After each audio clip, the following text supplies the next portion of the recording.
In a world that confuses more with better, fast with focused, doing less often feels like a failure. Well, maybe it's not. Maybe doing less is the first act of real discipline, a return to depth in an age of width. We live with a bird's eye view of our lives. Calendars, timelines, aspirations stacked out across decades. We are projecting far into the future. But all we ever really own is this one moment, one word, one breath, one rep. This isn't about specialization, but instead of the moments within a pursuit that can either be felt or numbed. And yet we numb it as we try to do everything all at once.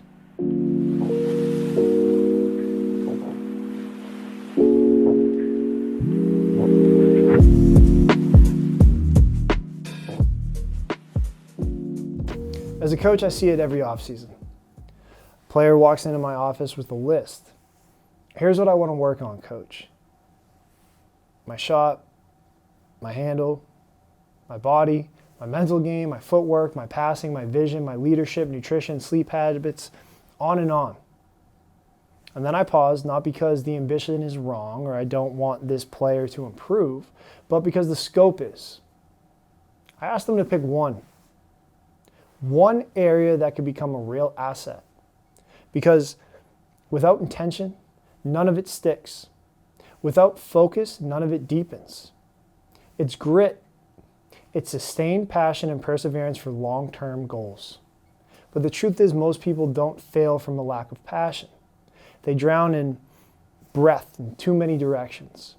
Improvement requires subtraction. We talked about neuroplasticity and how the brain changes through effort and repetition.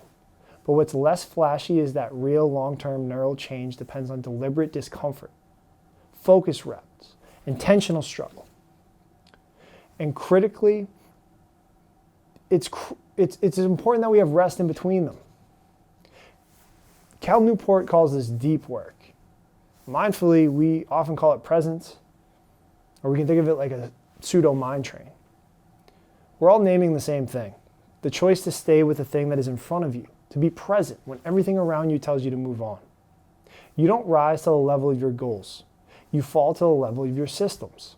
And doing less can be a strategically encouraging and productive system. Let's name something true. We're not always in environments that make this easy. School schedules, work demands, deadlines, responsibilities.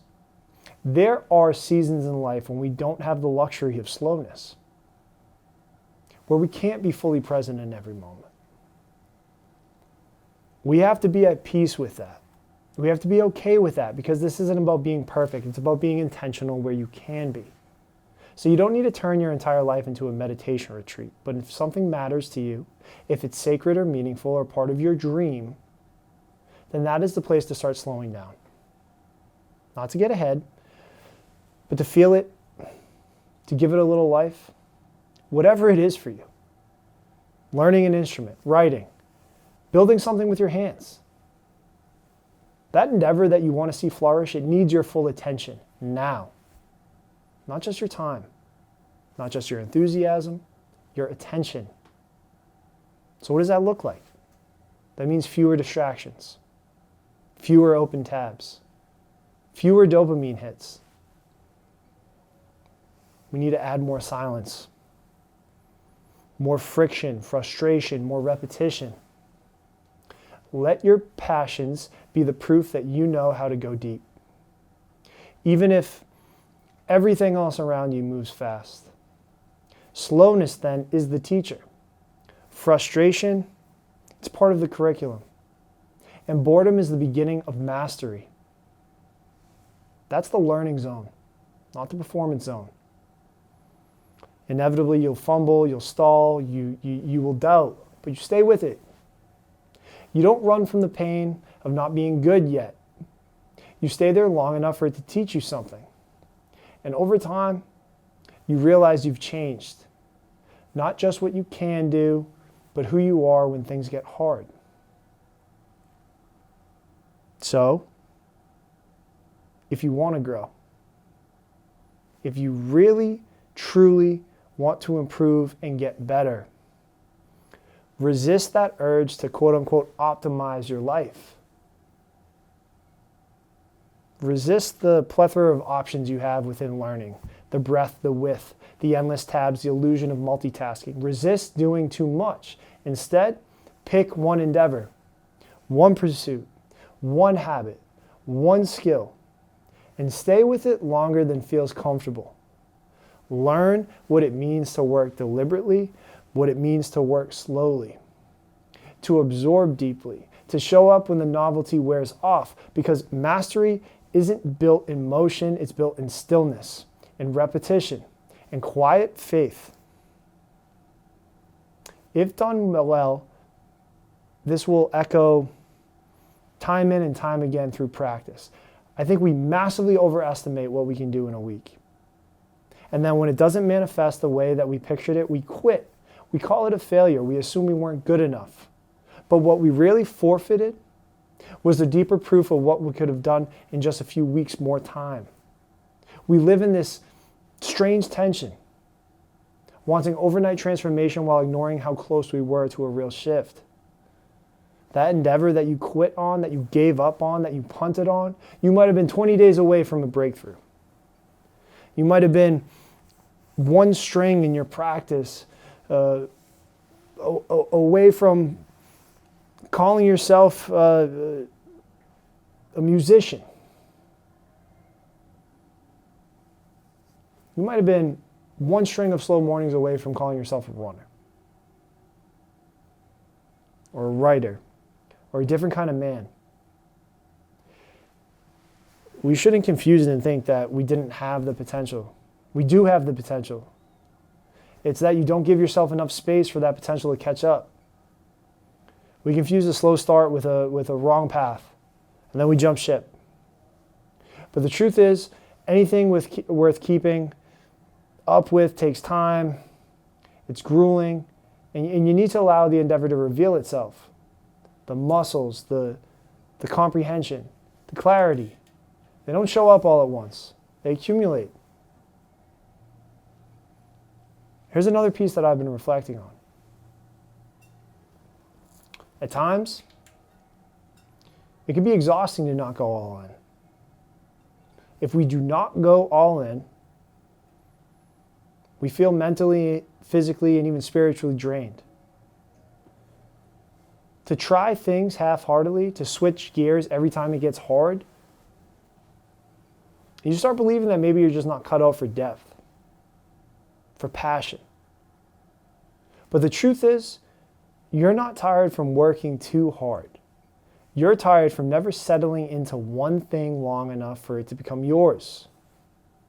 Because when you do, when you invest, that thing that first felt too hard, the one you tiptoed around, it becomes a real doorway to clarity, real progress, real satisfaction.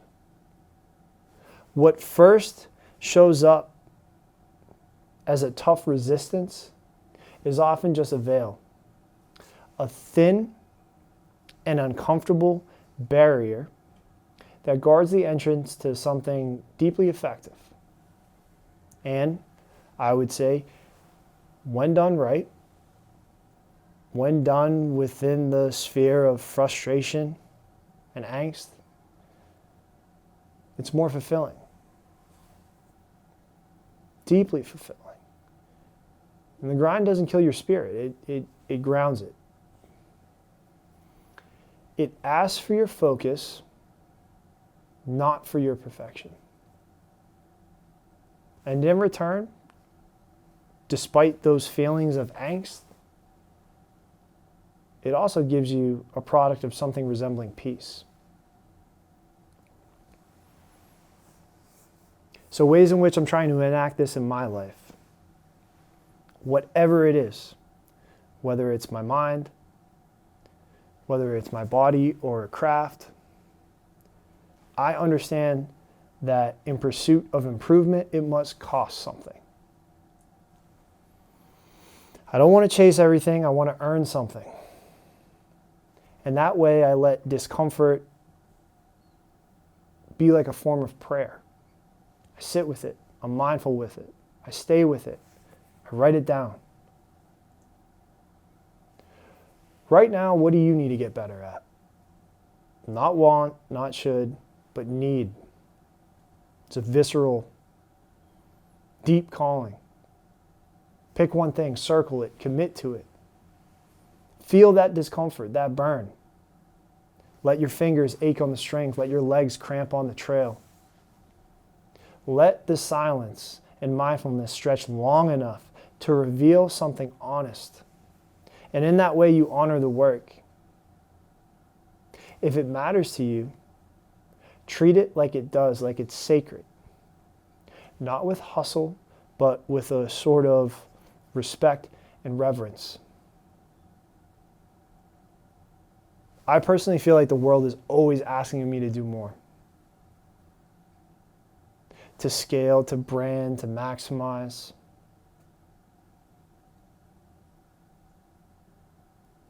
To be a perfectionist in a generalist sense. But what if the better life, the deeper life, isn't about doing everything?